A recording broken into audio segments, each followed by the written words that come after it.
Well, good morning, everyone. Thomas Montgomery here. We get together with our distribution partners most weekday mornings at this time. We don't get together on weekends nor on holidays, so no training on Monday, Memorial Day. But what we do is we spend a few minutes together to talk about strategies, tips, techniques, share success stories, and support each of you. Periodically, we are expected to have a compliance topic, and so today is Compliance Day. So Friday, May 26, 2023, my screen should be shared with you, and we're going to go through compliance training. So most of you are small business consultants. Some of you are also state directors. But regardless, as a small business consultant, we have a great opportunity to help people and make a good income. So this is certainly not get rich quick. It's not MLM. It's not network marketing. There's no buy-in, but it's a great way to earn a honest income on a very part-time basis. I know many of you make a lot of money, and frankly, an extra $1,000 a day doesn't seem to motivate you. But if you are a small business consultant, we want to talk about what we should be doing, how we can help, and make sure that we're remaining compliant. So let's go ahead and go through and talk about some of the responsibilities and obligations in the relationship. So to become a small business consultant, we entered into a written agreement. We like to have written agreements because it alleviates any discrepancies or misunderstandings. So there's a lot of things that we promise to do for you as a small business consultant. And instead of you paying for that, we train you, we support you, and we ask, let's go out and help small businesses together, because that's the only way the model works. For us just to spend time training and supporting, if there's no results, then that's not good, because you're not making money and we're not covering our cost for the training and support. So as each of you are likely familiar, in your small business consultant license agreement, there is a license fee. There is a license fee. And when we first started this model many years ago, people paid it up front. But now we let you know, we don't want you to pay the license fee. We do not want you to pay the license fee. We're willing to waive it, but you need to plug in and get active. Otherwise, we're not going to waive it, because it doesn't make sense for us to provide the training, the support, the resources, and then not have a productive partner. So we agree to waive in writing the $10,000 license fee. There's a 30-day grace period, which is more than enough to get you on board, get you onboarded, get your free website, and get things moving along.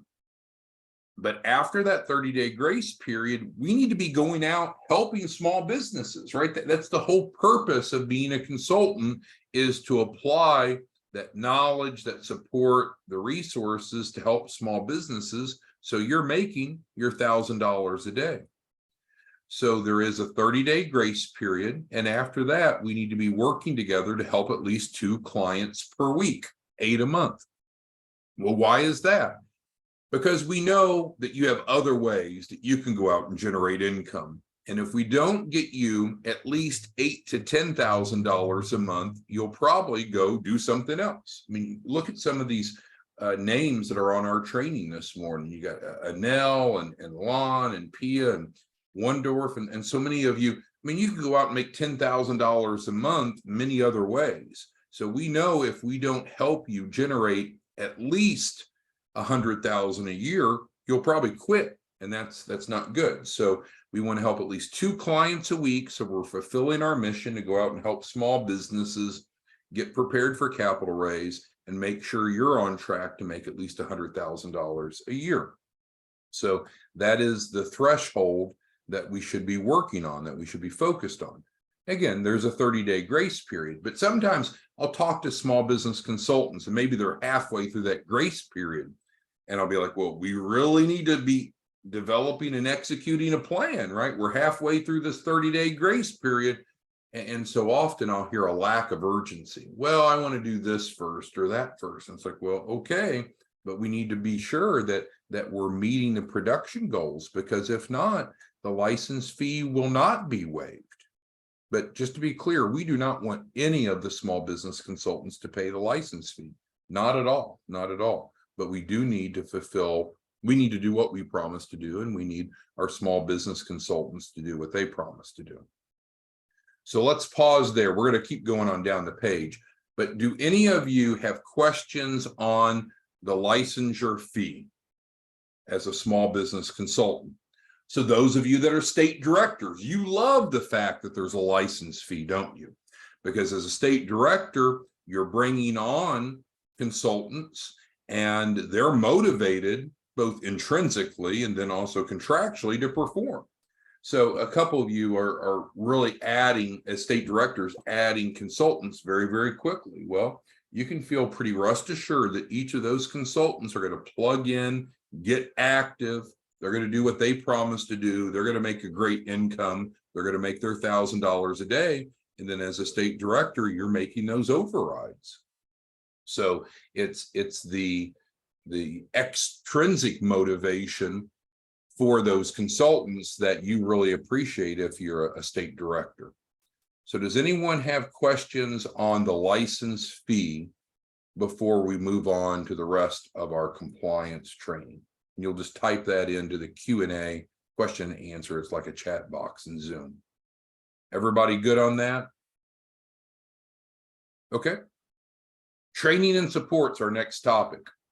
So as a small business consultant, it's not a very difficult task. And in fact, we developed it to be as simple as possible.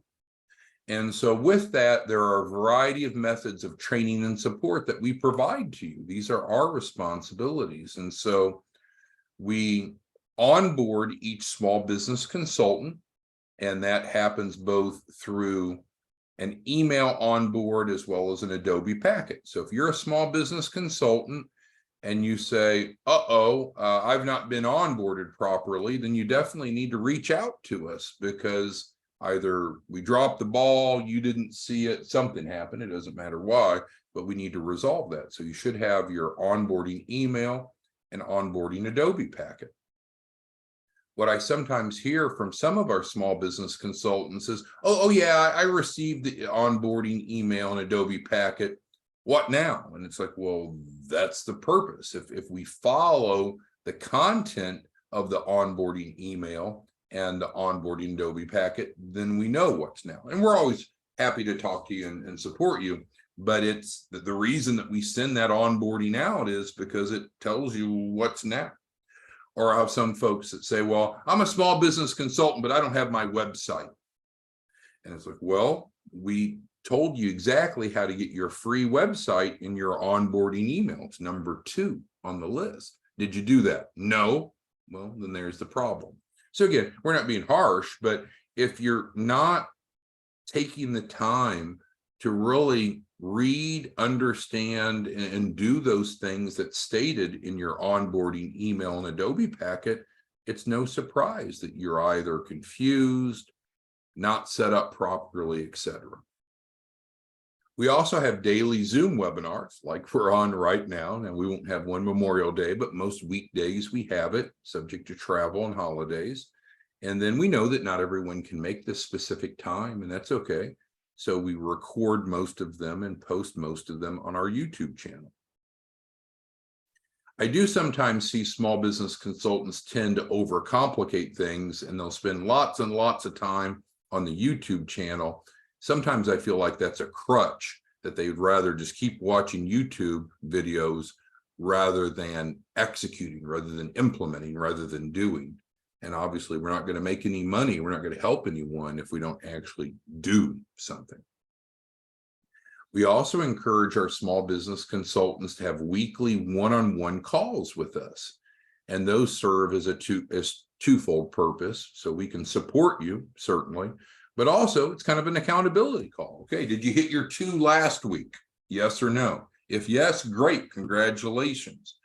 If no, why not? What's the problem? What can we do to get you back on track? Because it's our responsibility to help you problem solve if you're not making that at least $10,000 a month. Where does that come from? We know we're making $1,000 a pop per client. The goal would be to help one per day, which of course is closer to 30,000 a month, but we know that we need to be helping at least 2 clients a week. So 2 times 1,000 is 2,000 times 4 weeks in the month is 8,000. And so when I say 8 to 10,000, that's what I'm referring to. You should be making at least that amount if you're just minimally active. So also you can email us and text us, and that hasn't changed. So you can also call, but we don't always have the ability to take the calls live, so we may have to call you back. So email or text is better in addition to the scheduled one-on-one calls. We provide free leads, and we say free, they're free. You don't have to pay for anything. You don't have to pay for them. You don't have a reduction in comp. So free leads are available. We've had a separate training on that, and we provide all of you a free website. So in addition to the material to help you be successful, there's a whole lot of training and support that's available if you care to engage. Now let's talk about client implementation. As a small business consultant, it is designed to be simple, not because you need simple, but the less moving parts that you as a small business consultant need to deal with, the better off you are in terms of being able to enroll more clients and do more evaluations. And so small business consultants, they're not salespeople. They don't have to sell anything to anyone, and they're not responsible for implementation. And that's what makes the training so much more simple, is you do the evaluation and then you just guide them to the right program. So instead of being responsible for implementation, the primary role of the small business consultant is to evaluate small businesses. Well, why would we want to do that? Well, there's a lot of small businesses that want and need capital, but the question is, do they qualify? The term we use is, are they capital ready? Well, a lot of them don't know what you know. And so they don't know if they're capital ready. They just want their freaking money.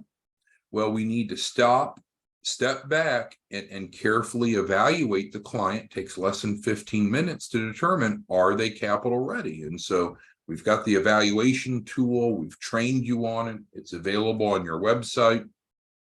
So we need to determine if they're capital ready.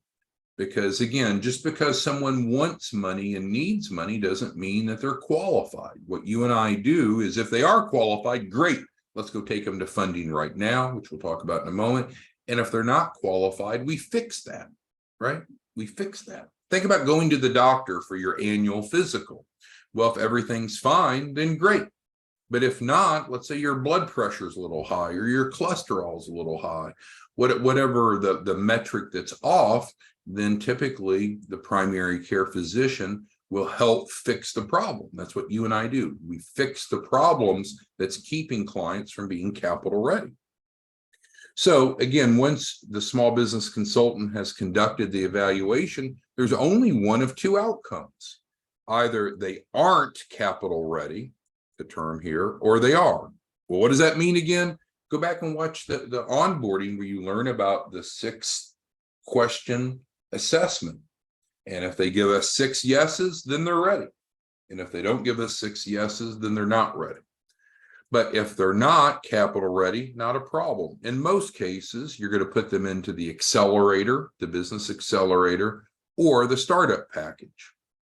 And of course, when they enroll in the startup package, bam, you're getting $1,000. That's where we get $1,000 a day from. But let's say that they are capital ready. Or are we trying to sell them something? Obviously not. No, if they're capital ready, let's not delay.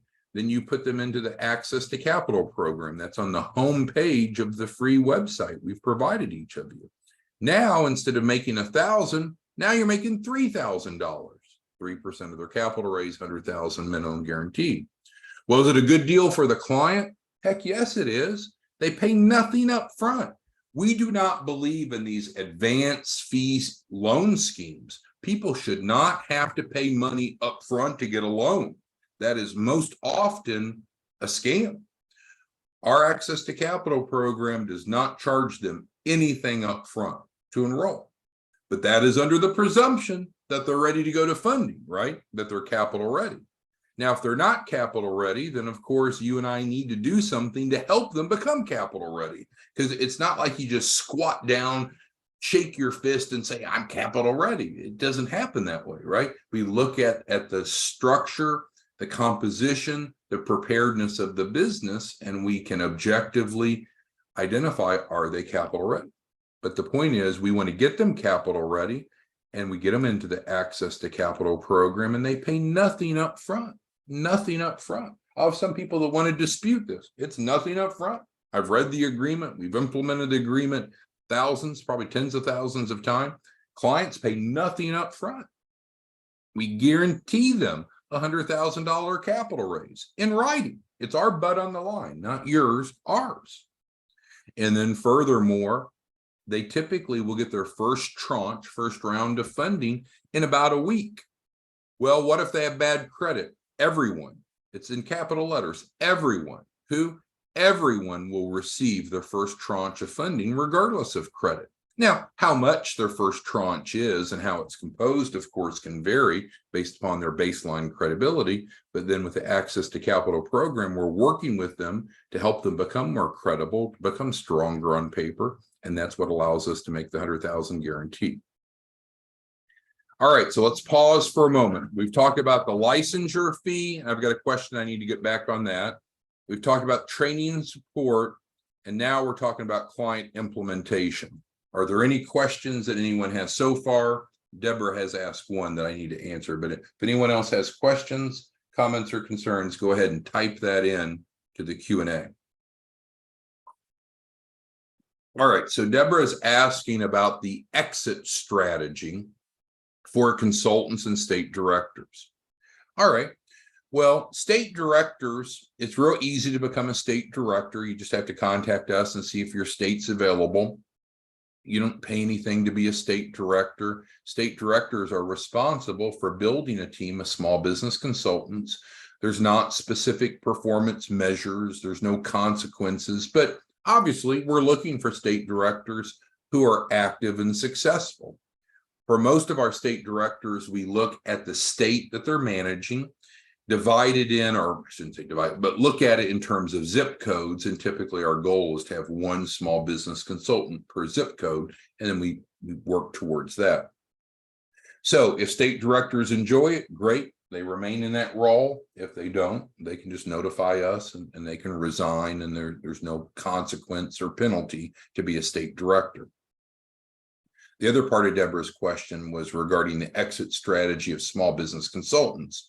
Our small business consultants come on for a one-year term, and they can continue it if they want, but we're working with them for 1 year. Obviously, we're providing them training support. They're going to go make their money based upon their activity. And then at the end of the year, they could decide to continue on or not. So hopefully that answers your question, Deborah. If not, let me know. All right, so let's move on down to our final section. Well, almost final, I guess. Arbitration. We are 100% committed to your success and satisfaction. And maybe we could elaborate. We're 100% committed to client success and satisfaction. We're 100% committed to state director success and satisfaction, and we're 100% committed to small business consultant success and satisfaction. So how do we accomplish that? Well, communication is key, making sure that we have, again, written agreements that clarify, because we don't want anyone to come back and say, oh, you promised to plant a fig tree in my backyard. No, we didn't promise to plant a fig tree in my backyard. And we'll have some clients, well, I want a fig tree in my backyard. Well, that's not what we do. And so having written agreements are crucial so all parties have a common understanding. So we need to do what we promise to do. And we aspire to do that. We're not perfect, but we aspire to do that. So what's the first point here? If you feel that we're not doing what we promised to do, let us know. Give us a chance to cure the breach, to resolve it. Let's communicate. And again, as small business consultants, we should be having weekly calls. So let us know if you don't feel like we're doing what we promised to do. If for some reason, which is hard to imagine, but if for some reason you let us know that we're not doing what we promised to do, and we still don't fix it, shame on us. That's an embarrassment, but hopefully that won't occur. But if it does, then it's okay. We have arbitration to resolve. I think some people see arbitration in the wrong light. It's not like negative or hateful. It's where we bring in an independent third party to hear the two sides of the story and make sure that everyone is doing what they promised to do. So I just want to make sure that you know, and our clients have that protection as well. If we ever have a client that says, well, you guys are a scam, you're not doing what you promised to do. Whoa, whoa, whoa. Let us know specifically what we've not done that we promised to do, and we'll do everything we can to fix it, explain maybe why it didn't happen, or just simply apologize if something slipped through the cracks. I mean, we're all people, so that can happen. So 99.9% of the time, we can let you know. For instance, let's say you're a small business consultant and you're not doing what you promised to do. We're going to let you know. Not hateful, not angry. Hey, you're not doing what you promised to do. You either need to fix it or you got to pay the license fee. From our perspective, whether it be a client relationship, a state director relationship, or a small business consultant, let us know if we're not doing what we promised to do. We need to fix it. That's the honorable, the ethical thing to do. If for some reason you don't feel like we've resolved it, let us know. So in summary, small business consultants have an incredible opportunity to earn a great income, helping others. They don't pay anything up front to become a small business consultant. We provide free training, free support, free leads, free website. But there's a deal to be made, right? The deal is in exchange for what we provide, you as the small business consultant have promised to be active after that 30-day grace period of enrolling at least 2 clients per week. So we're here to help you. Our contact information hasn't changed. You can email us, you can call us, you can text us. Ideally, you're scheduling those weekly one-on-one calls, but we want you to be successful. We want you to make a lot of money. And again, I know an extra 8 or 10,000 a month, that's a side gig for most of you, but it's a good side gig, right? You don't have to pay anything to be a small business consultant. And to be truthful, there's a lot of people that work full time that don't make 10,000 a month. You should absolutely be making 8 to 10,000 a month on the minimum side. Ideally, we'll get you involved where we actually have more of a flow coming through. We're upping 1 new client per day on average, and that puts you at 30,000 a month. I was a full-time high school teacher, and I barely made 60,000 a year. So, you should be making more in 2 months than I made as a public school teacher over a 12-month period. Now, granted, I had summers off, but with that being said, that's our compliance training for today. Hopefully that's helpful. Just remember, we are here to help you be successful. But if you're a small business consultant, you have responsibilities. Lamont asked a good question. If you have a state director you're working with, then that's exactly right. You should be having weekly calls with your state director. Thank you, Lamont, for clarifying that. If you're not, if you don't have a state director for some reason, then you would be scheduling those calls with us. And then all the state directors should be having weekly calls with us so we can support them and their teams. All right. Well, thanks, everyone. Appreciate your time. Have a wonderful holiday weekend, and we'll see you back on Tuesday morning. Thanks, everyone. Bye-bye.